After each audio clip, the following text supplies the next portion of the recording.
podcast. I'm so excited for you to meet today's guest, Rachel Thomas. She's amazing. She's out of Kansas and she actually works with the Kansas Association of School Boards. She's got a lot of experience. She was a school communicator and got into that role because of an internship in high school. So I think that's so cool. Shout out to Jake Potter. A lot of other people shout outs to Kristen Majette and Sean McKillop today. But she's going to talk about how she got started. And then we're going to dive deep into leadership changes in your school district.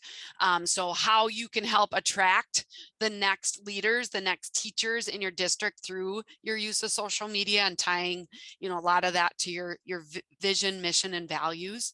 And then she's going to share specific strategies to introduce your new leadership to your community. Oh my gosh, she's got some cool, like almost a bingo board of things that your new superintendent or new principal can go out and do. She's got communication methods that they can use. And she really talks about building up some realistic, effective, and sustainable methods of communicating, and that systematic ways of going about keeping that leader connected with your community. So I'm so excited, and she's got a great tip. And her quote, man, about not letting her superintendent look bad. You guys, that is a quotable. I'm not even going to share it right now because I want you to tune into the episode to learn more.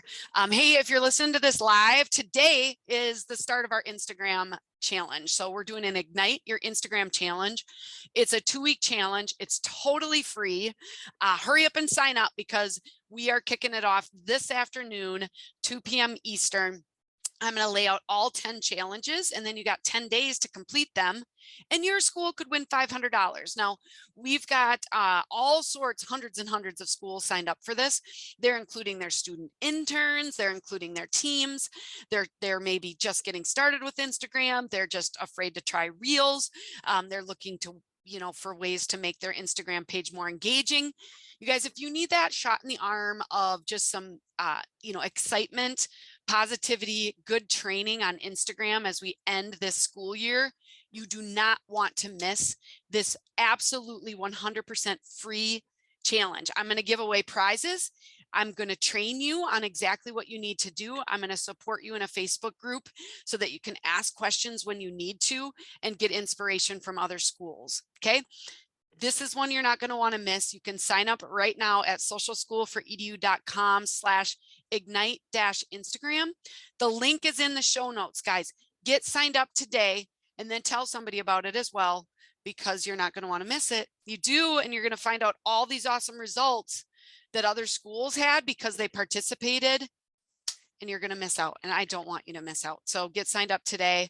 Ignite Your Instagram challenge happening April 11th through April 22nd. And by the way, if you've got some days off in there because of spring break or Easter, dude, this is totally doable, even if you've got some days off, because of the way that I set up this challenge.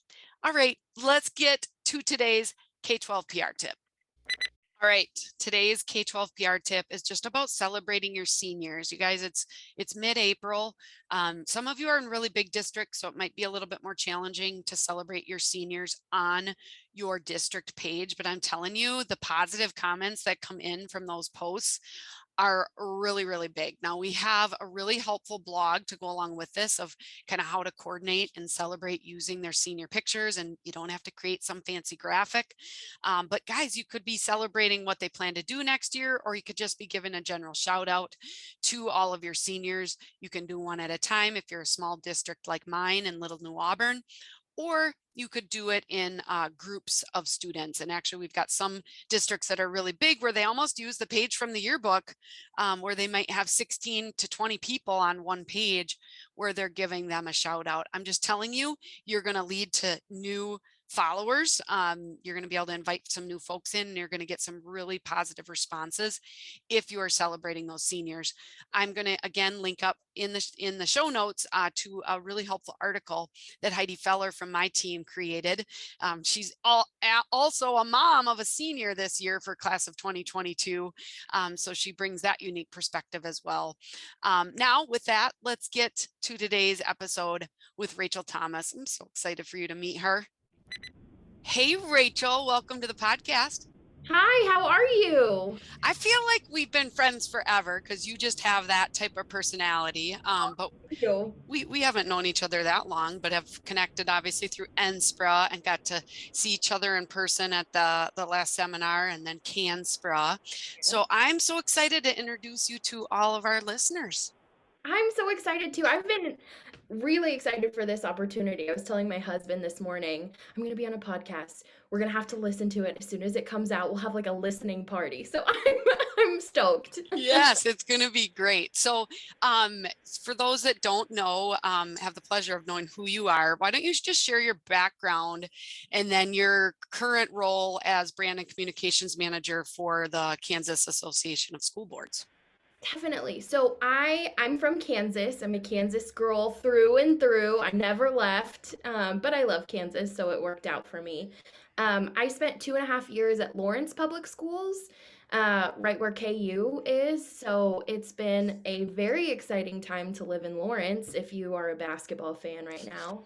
And then I went to KSB after that, and I've been there for about a year and a half.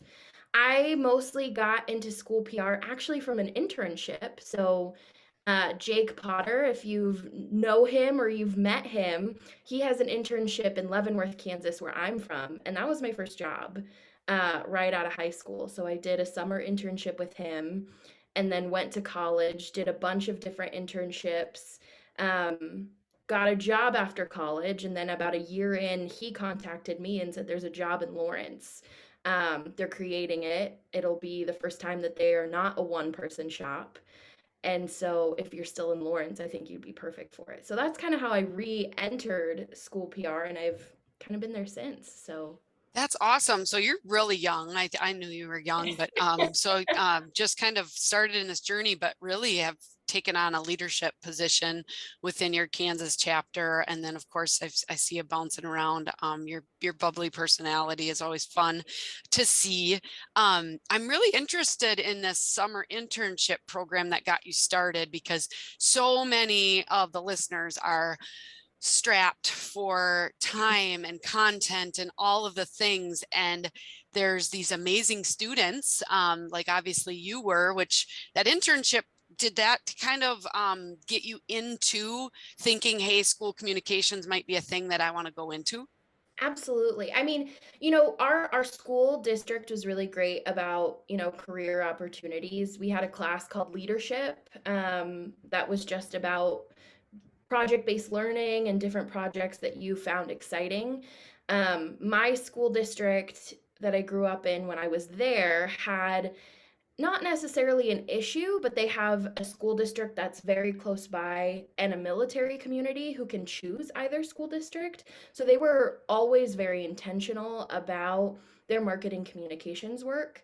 As a student, I kind of realized that, and I said, why don't we do something that kind of shows who we are, shows what Leavenworth can offer? And I did this big project my senior year, which is how I got connected to Jake and Katie, who are some of the school PR people in the Leavenworth School District. And so they were very intentional about creating opportunities for, the video, the journalism, yearbook, the involved students, um, who kind of had initiative and had drive, but didn't know what to do with it, and just wanted to make their school community a better place. So there were 5 of us my first summer, and then 4 of us came back that next summer. So we did it for 2 years. And it was a really nice way to, when I went to college, contextualize the things that I learned, and have an opportunity to build off of those soft skills. Like I was horrible talking on the phone. I hated calling people in my internship, and Jake made me sit down and call like 5, 10 businesses and get on the phone with them. So I'm way better talking on the phone to strangers now because of that. I love it. And I love the fact that you said it really helped contextualize your learning then when you went to college, because it's like everything makes sense. I remember when I went Totally. into my MBA program, when they talk about widgets, it was just like, it wasn't widgets anymore because I was working in a company that manufactured screens and screen doors and, all this stuff. And then it's like, okay, now I kind of can understand it. Yeah. Okay. So with that internship, was that paid or was that non-paid? It was paid. So Okay. it was a paid summer gig, which was another bonus. So we didn't have to find another job. That was our full-time job over the summer. Oh, that is awesome. And now you have transitioned, Yeah. and you are serving the Kansas Association of School Boards. So can you tell me a little bit about your role with that? Absolutely. So I do a lot of just the regular marketing communications work. So all of our communication channels in some way involve me. Our social media, our email work, a lot of our presentations and branded items, all of that is myself and then our digital producer Alec. So he does our video work and we work pretty closely together. And then I do a lot of training too. So I go around, help our lawyers do some social media training. So you get both the legal, please don't do anything side, and then okay, so we just heard don't do anything. What can you actually do side? Um, which is always fun. We have a good rapport, myself and our, our lawyers. And then just regular communications work. I mean, Kansas, like many other states, is diverse in that we have some very rural, very small school districts, and then we have huge school districts in some of our, metro areas because we have Kansas City, we have Wichita, which is huge. Um, and so there's a diversity of need, especially when it comes to communication work and accessibility to those skills is hard sometimes, as I'm sure you know. So it's nice to have somebody who can be a foot in the door and then point them to other resources. Yeah, absolutely. And obviously, everybody listening knows kind of the fire that school boards are facing right now. Yes. And so for you to be that kind of missing link or whatever, to be able to help them of here's what you can do, here's what you can't do in regards to communication. Now, of course, their jobs are bigger than that, but right now there is a PR kind of issue going on. And so I'm sure you are in the thick of things with all of that. And so that's awesome. And I love to hear that you're working in tandem with the lawyers because Rachel, isn't it funny where they're like, just turn off the comments? It's like, well, Yeah, yeah. you're like, please No, don't. I mean, now at Facebook, I guess you can, but everybody knows it. And then you're going to like make people mad and whatever. So that's really good. So more specifically, like for social media related, so you do some training and then you're also sharing some things out on your social channels as well, right? Yes. Okay.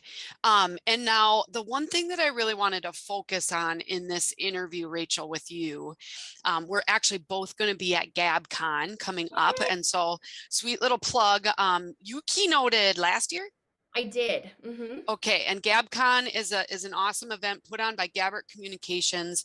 It's in June and it's for Gabbert clients, but it's for anybody. And there's going to be a bunch of tracks that people can participate in. I'll be keynoting this year, so very excited. But you started talking about this leadership transition and like introducing that, introducing them to a new community. And I think all schools are going to have at least one leadership change between a superintendent, assistant superintendent, principal, assistant principal this school year, because there's a lot of turnover. So how, first of all, how can we create a plan, which this is going to be a lot of steps, right? But how can we create a plan to kind of communicate some of those transitions? I think it starts before you even know somebody's leaving. With that mission, vision, and values work, it is so valuable, not just for, creating a sense of continuity and safety in your staff, but attracting new people to come work in your district, not just your leaders, but your teachers and your classified staff too. They want to know what your school district stands for and how you're living those values, which I think is where, social and all of our communication channels really play a bigger part than I think we realize, is that's how we show how we're living those mission, vision, values work.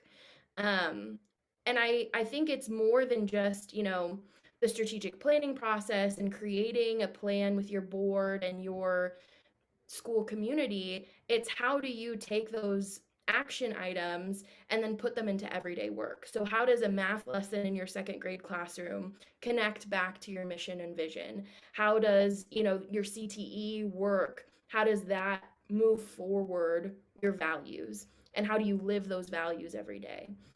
So I think that's really the first step, is creating that before you even know anybody's leaving. Make sure that you're very intentional about your mission, vision, and values, and how you're communicating those values on your communication channels. I love that. I just was interviewing Amanda Keller, and so she was on a few episodes ago, and she talks about how their social media actually helped attract a really great teacher from another district who may have not even really been looking, but all of a sudden started paying attention to all of these social posts, and it was like, I want to work here. Yes. Right? Like Mhm. I could see myself here. And so that is part of that social media. So I love that you're starting, hey, before you even know that anybody's leaving, we've got to proactively tell our story, get those out there, and then tie that back.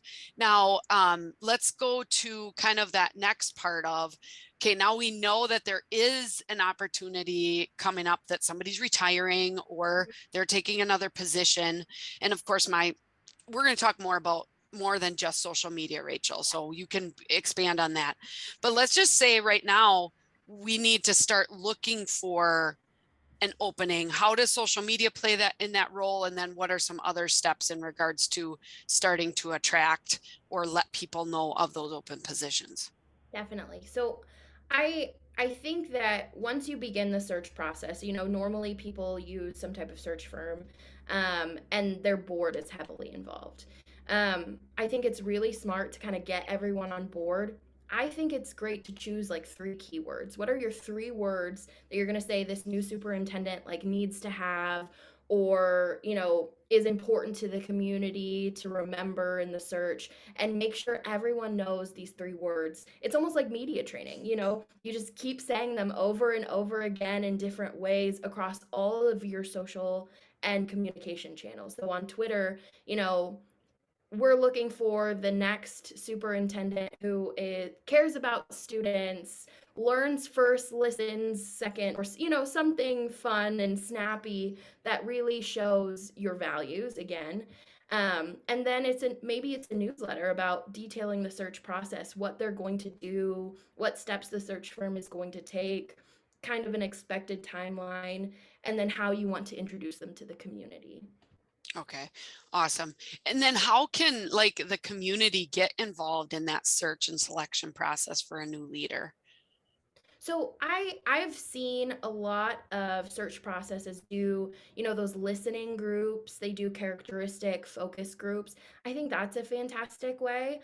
I also think if you feel confident your community wouldn't take it too far, a social post saying, what should we look like at for our next leader is a great call to action and prompts discussion. Um, so you probably will get, some disgruntled parents who might take that over, but I think you're going to get a lot of people who sit there and say, we really care about XYZ in our school. We want our super to care about this thing, or our assistant super or our building principal, whatever level that leader is on.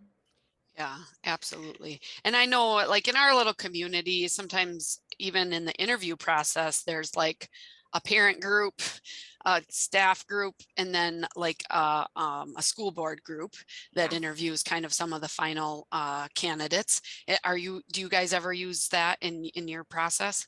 We're similar too. Okay. And it does depend on the community. There are some communities where we just do two or so interview, where we do like a staff and parent conglomerate interview, and then the school board group that interviews them. Sometimes we don't do interviews with anybody but the school board, and we just do those, focus groups of just students, just staff, just building staff, just district level staff, those types of things. So it really depends on the community's needs, and what the process needs to look like. I think that's a really good thing for our school communicators and, our district level admin right now, if they're looking into a search process. to be able to pull what they know from the community and really inform your search team what you feel like your community would value. Because I've seen search teams who come in and with the best of intentions, but they don't know the community like you do. And Mhm. so that's a really great time to be an advocate for your parents and your stakeholders in that initial search process too. Right, absolutely. So now let's just say you've got somebody coming on board and a lot of people know already like who's going to be taking over, let's say July 1st, because that's a big changeover, although now it's kind of happening at all sorts of times.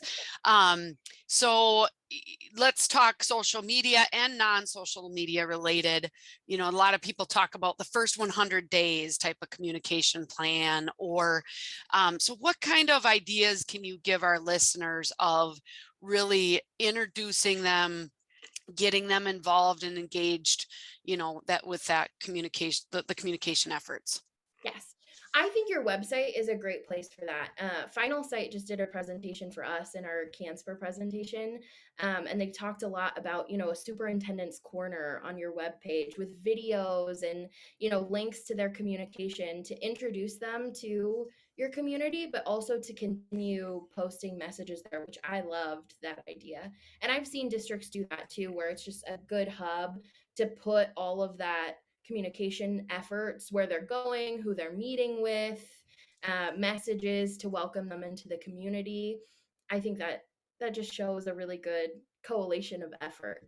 Yeah, Um, and I just want to say, after looking at a lot of websites, and I'm sure you do too, when you can't even find who the superintendent is, because let alone this is when a new superintendent takes over, but maybe the superintendent's been there for 10 years or 5 years or whatever, you can't find a picture, you can't find anything communication related, or the only message from the superintendent is welcome back to school. And mhm, now it's, April and we still got the back to school message. So exactly. that type of like, there's got to be more, right?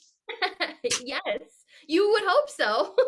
Yeah, exactly. But anyway, sorry. So definitely getting a spot on your website where, hey, here's maybe a little video, here's some upcoming events that you can attend to meet the superintendent. Love that.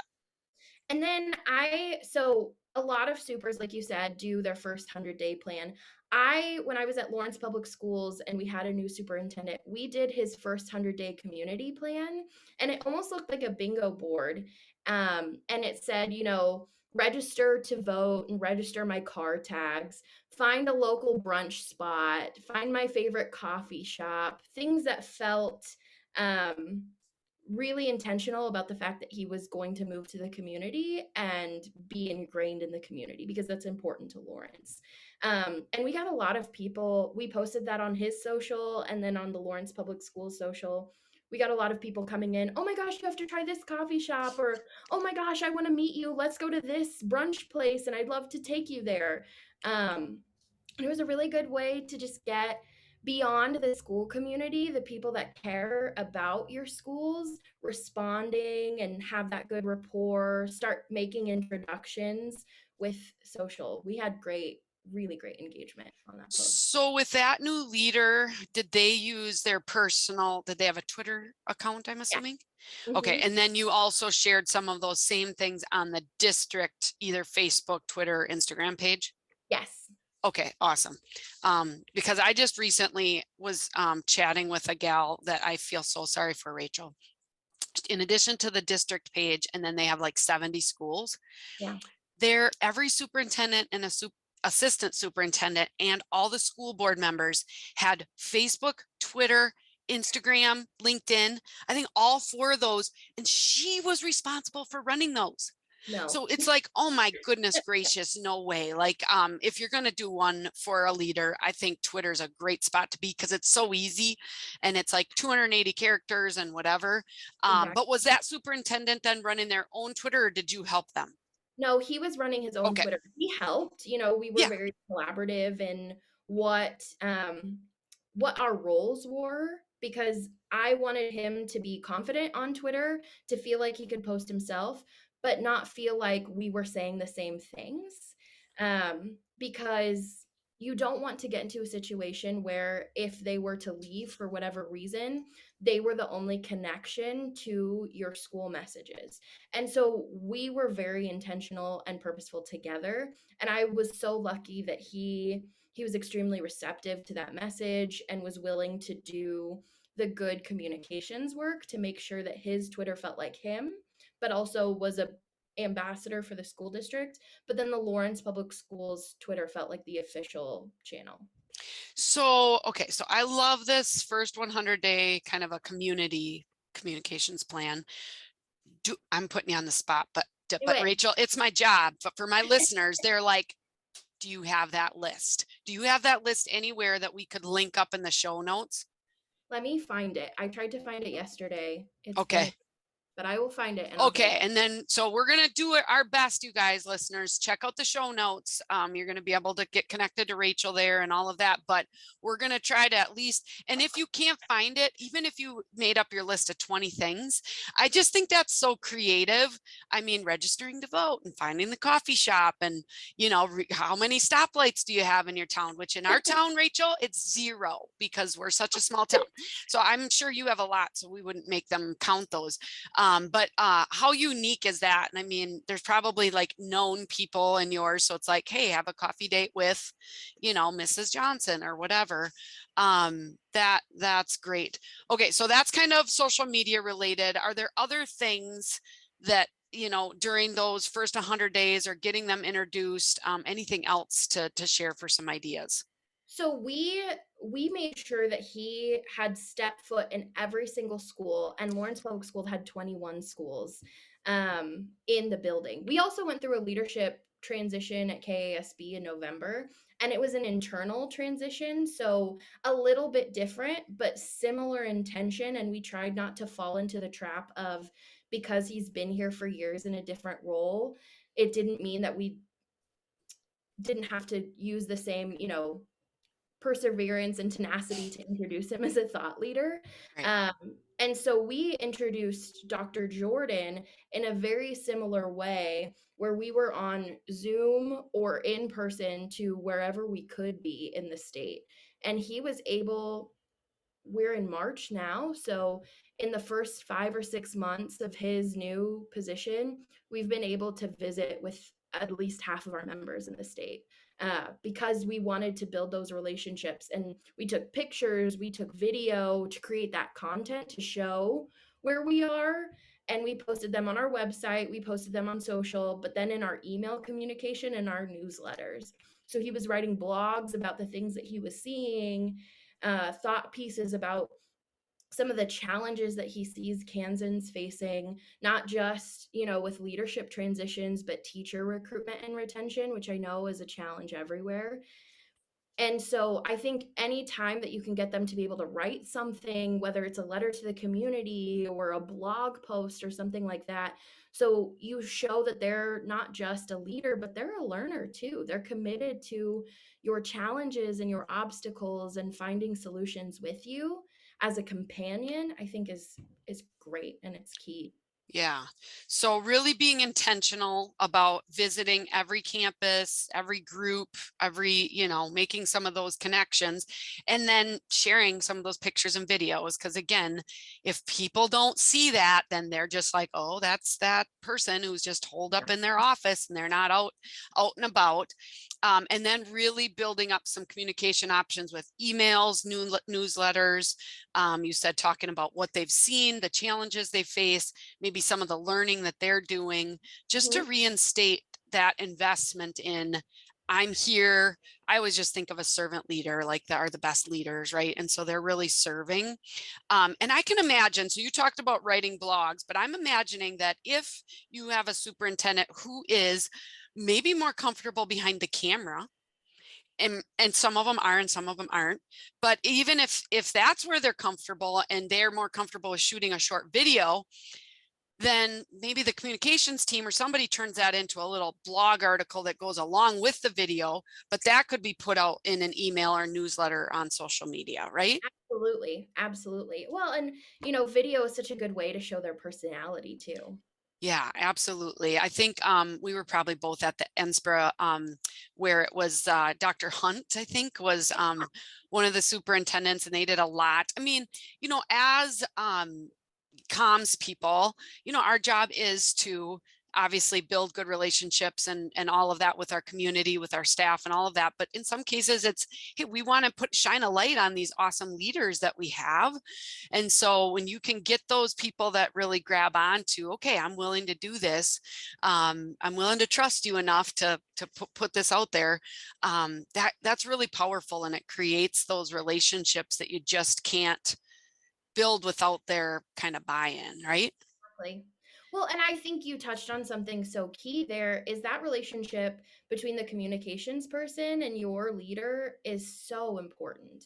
And I always jokingly say to my leaders that I won't make you look bad because if you look bad, I look bad and I refuse to look bad.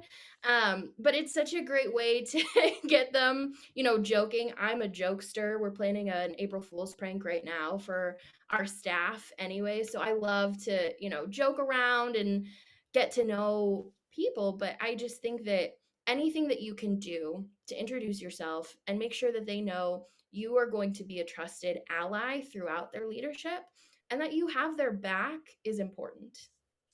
I'm just going to restate that. I won't let you look bad, because if I look bad, or if you look bad, then I look bad, right? Exactly. And I refuse to look bad. Yeah. And if I think that needs to be a t-shirt. Oh my gosh, with a mirror or something. I'll wear it proudly. It's that's funny. Cool. This is so helpful. And I think, in some cases it takes you back to some of the simple things. Because a lot of what you said was not, like you said, diving in deep to the strategic plan and needing to have all of these things. I mean, you literally had kind of a bingo board, and it's like, okay, what am I going to do today? All right, today I'm going to go register to vote, or, do this or that, sharing little things. And I think, with writing emails or blogs, creating some videos, those are things that at some point you still need to continue. Now, it doesn't need to be every week, but maybe it's once a month that Yeah, you're sitting down and you're having some of those conversations, and you can put them out through a newsletter. You could put them out on social media. But those are some of the things I think with relationship building that are going to keep you successful as a leader. Don't you agree? I agree. Well, and Kristen Midget, she does her K-12 PR well with Sean, which is fantastic. And I know you're a fan of both of them as well. But they talk about how you can create something that's realistic, effective, and sustainable. And I think that's really key in these transitions is how do you'll want to do all these amazing things and you'll want to be, on the forefront with them the whole time, and sometimes that's just not possible. I mean, we're so busy as school communicators. So, how do we make sure that it is sustainable past just the transition, but can be continued throughout their tenure as a leader?